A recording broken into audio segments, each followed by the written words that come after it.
Bonjour et bienvenue dans votre émission Rupteur. Au sommaire aujourd'hui, du rallye avec la Ronde du Nord.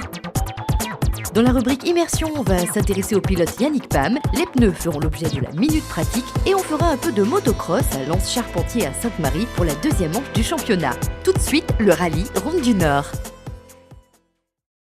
Ce rallye, la Ronde du Nord, est composé de 8 spéciales.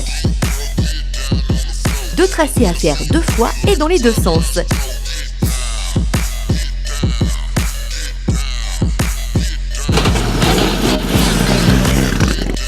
Un équipage vosgien a pris le départ de ce rallye au volant d'un véhicule loué pour l'occasion, équipage qui a connu des fortunes diverses dès la première spéciale avec une sortie sans gravité. Ce véhicule-là, il est très difficile à conduire. Bon, alors il a tendance à survirer. Il faut bien s'adapter à tout et puis on fait confiance aux pilotes surtout. Première spéciale qui a vu aussi l'abandon de l'équipage Aldon Duclos qui, à cause d'une touchette, a cassé un cardan.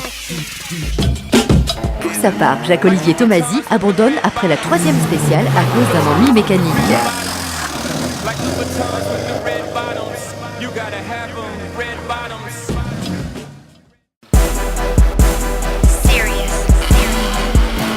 Ennui mécanique aussi et grande déception pour l'équipage Pimpéronais qui abandonne tout juste au départ de l'ultime spéciale, ce qui l'empêche de défendre sa 4e place. Début de régularité pour l'équipage Pam Marie-Louise qui termine sa 2e course en autant de participation en se classant 9e. Souhaitons-lui que cette série continue. 8e place pour l'équipage vosgien qui a apprécié son passage à la Martinique. Là pour le rallye, on a été très bien épaulés par les équipes d'assistance et puis alors surtout l'ambiance avec les autres équipages qui était sensationnelle, quoi. Encore une fois, l'équipage Tourelle Joseph Auguste est à l'arrivée d'un rallye, il se classe 7e.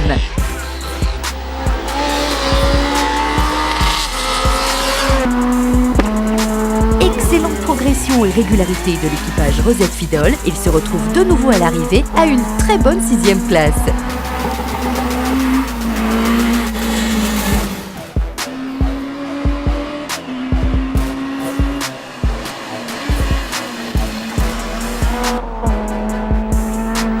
L'équipage Calvel-Hélène, qui s'est remis de sa casse du précédent rallie l'arrivée à une bien belle 5e position.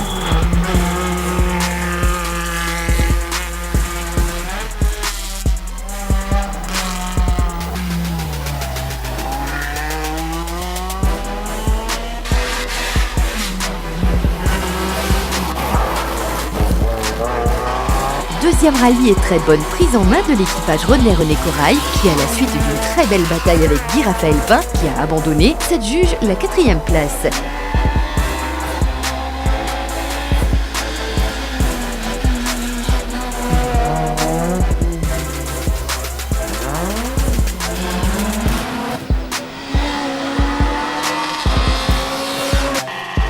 Épargné par les soucis mécaniques, l'équipage Nalamoutou Sancho Fernandez a pu participer à la bataille pour le scratch, nous offrant même de beaux passages. Au terme d'une lutte de tous les instants avec Vincent Pardo, ils terminent tous deux ex-aequo et se classent 3e compte tenu du règlement. Une 3e place, 2e place ex-aequo, c'est un peu frustrant quand même. Ah non, pas du tout, hein. Aucune frustration, ça s'est bien passé. Vincent n'a pas volé sa place, hein. Il a roulé, on a roulé, il était meilleur. Ce matin, on a perdu tous les 2 trop de temps par rapport à Jean-Philippe. Aujourd'hui, qu'est-ce qui te manque pour aller chercher un peu plus? Rien. Je peux pas. Il lui manque rien en fait. Willy, je peux vous dire qu'il lui manque absolument rien. Quand il dit qu'il me manque rien du tout, il me manque rien, hein. C'est clair. Hein. On n'a pas à aller le chercher, hein, en fait. Le Pardo là, il est là. Hein. Je sais pas, tu as regardé les temps, il est là. L'équipage Pardo-Rémonin donc termine 2e. Sauf que cette fois c'était beaucoup plus serré. Oui effectivement, c'est quand même dingue de voir qu'après temps spécial on termine dans la même seconde. Et terminé ex-aequo avec Willy, Willy c'est comme notre frère donc ça nous fait super plaisir. En tout cas c'est super, ça montre qu'il y a eu une belle bagarre. Chacha le copilote, comment on gère ce genre de pression? Il faut le pousser. À fond, à fond, à fond. Cet après-midi, il a fallu vraiment se réveiller parce qu'on s'est très mal réveillé ce matin. Donc ce qu'il faut maintenant, c'est se réveiller tôt depuis les premières spéciales. Une 2e place à Sainte-Marie, une 2e place ici, 1er Coupel. Donc c'est super, on est content, c'est un très bon bilan. Et le grand vainqueur est encore l'équipage Montgaillard-Périllon. Vous avez mis le ton assez haut dès le départ de la course. Il y a une préparation particulière pour ce rallye? Non, aucune préparation. Je crois que tous les deux, on a assez d'expérience. C'est des spéciales qu'on connaît par cœur. On a des notes qui sont plus qu'affûtées, donc on n'a pratiquement pas reconnu ce rallye-là. On a mis une stratégie en place qui est la même, c'est atomiser dès le départ. Maintenant, ça fonctionne. Et puis, on attendra les réactions sur les prochaines courses. Justement, qu'est-ce qui te permet de faire ça aujourd'hui? Tout simplement, ce qui me permet de faire ça, c'est déjà une bonne voiture. Donc, Georges m'a donné une bonne voiture avec de bons réglages qui me conviennent. Jacques-André fait un super boulot à côté, donc lorsque tout va bien, le plaisir il est là, donc les résultats suivent derrière, donc c'est un tout. Aujourd'hui, 2 victoires sur 2, on vise la 3e sur le rallye Madinina. Seul l'avenir nous le dira. L'avenir, c'est le week-end du 19 et 20 mai pour le rallye Madinina.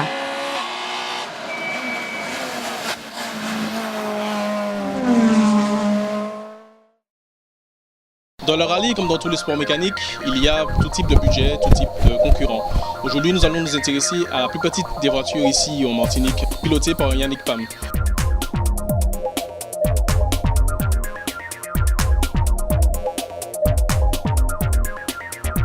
Yannick, en quelques mots, présente-toi succinctement. Oui, bonjour, je me présente, Yannick Pam, 28 ans et profession de mécanique. Ça fait combien de temps à peu près que tu as commencé dans la course? J'ai commencé la compétition automobile en 2010. Ma première course a été la Ronde du Nord en voiture zéro. Donc c'était juste pour essayer le véhicule, voir comment le véhicule se comporte. Présente-nous ton véhicule en quelques mots. Mon véhicule, c'est une petite 106 Rallye d'origine, groupe N. Donc ce que je fais là-dessus, c'est des améliorations. Des vérifications, puisque vu la catégorie dont je suis, j'ai pas droit à faire de très grosses modifications là-dessus. Une cylindrée de 13 cm3 pour une puissance annoncée de combien à peu près? 90 chevaux, voire plus. Quelque chose qui te permet de t'amuser quand même. Oui, tout à fait, parce que pour une petite voiture, un petit budget, je m'amuse énormément et j'invite à d'autres jeunes comme moi d'y participer. D'accord. Est-ce que tu as déjà vécu des expériences fortes dans la course? Est-ce que tu peux nous raconter en 2 mots assez rapidement? Oui, l'expérience forte que j'ai eue, c'est aux 12 heures de Sainte-Marie, lors d'une sortie de route. Donc c'est une perte de contrôle de véhicule qu'on a eue et on a tapé sur le ponceau. Donc on a été contraint à l'abandon. Comment ça se vit de l'intérieur quand on est débutant?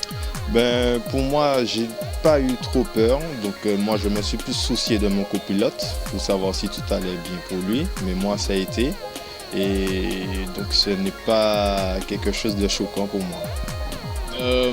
Quelles sont tes prétentions? Mes prétentions, j'en ai pas. Je n'ai pas de prétentions, alors le mieux c'est de rouler, de se faire plaisir. Très bien.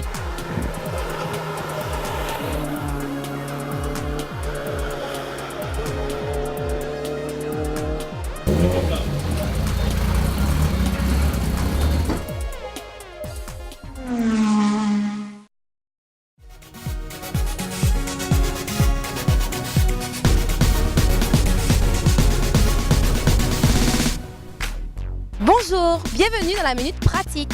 Aujourd'hui, nous allons nous intéresser aux pneus. Allons-y.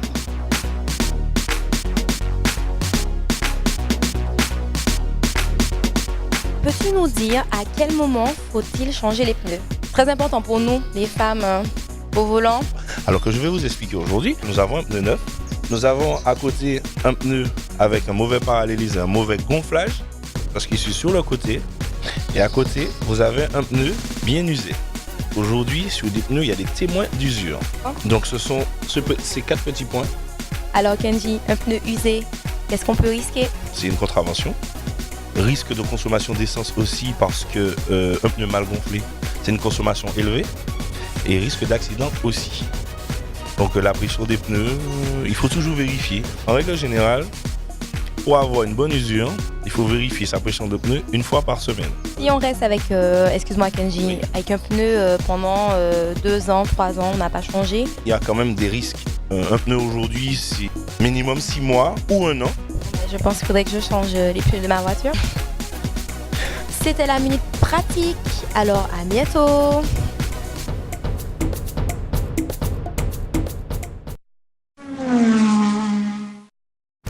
Dimanche 15 avril s'est tenue la deuxième étape du challenge motocross sur le terrain de l'Anse Charpentier à Sainte-Marie sous un beau soleil. Comme à l'accoutumée, cette compétition est composée de 3 manches dont le cumul des points obtenus déterminera le vainqueur de la journée. 12 pilotes étaient au départ de cette compétition qui s'est déroulée sur un terrain très sec et poussiéreux. Deuxième à la première étape, Julien Chérubin n'a pu faire mieux qu'une 5e place. Oui, quand même déçu puisque, comme Steve a dit, c'est vraiment manque d'entraînement parce que j'ai pas pu m'entraîner pendant 2-3 semaines. J'étais parti pour la Carodiette. Aujourd'hui, j'étais sur la 250, mais manque de puissance.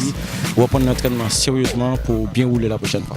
Le fils devant le père, ainsi, Randy Grochavla, 4e, est devant Lin-Lin, 7e. Pas mal pour une reprise. Il a même plein d'énergie à la fin de la journée. Lin-Lin. Ah, pas vous piège jamais. Quatrième manche. Serge, une 4e manche, la même, tout de suite. Motivé par sa victoire à la précédente compétition, Steve Dumont a fait face à une rude concurrence. Il termine à une encourageante 3e place. Lors de la première manche et j'étais absent durant 4 semaines, donc j'ai pas eu l'occasion de m'entraîner suffisamment pour justement essayer de suivre un peu les nouveaux, enfin les anciens. On essaiera de s'entraîner un petit peu plus pour la prochaine. La 2e place du podium revient à Steven Cabrisso. De retour après une longue absence, il n'a pas perdu la main. C'était super difficile. Alexis, avec l'aide d'Alexis, on a pu remonter tranquille. Au départ, on voit rien. Tout le temps que nous ne sommes pas premiers, c'est la galère. Et du coup, la dernière, j'ai profité. Et puis voilà. Bien, donc justement, le grand vainqueur de cette épreuve aujourd'hui, c'est Alexis Maïlus. Une belle course dans l'ensemble. On a géré. C'est vrai qu'on a géré. Bon, sans vous mentir, on a quand même l'expérience, je pense, de rouler, je pense, devant et faire de bons tours, etc. Donc on a fait jouer l'expérience. La poussière ne nous a pas aidés, mais ça a été une très belle course et merci à tout le monde, merci aux pilotes surtout et puis à vous. Voilà.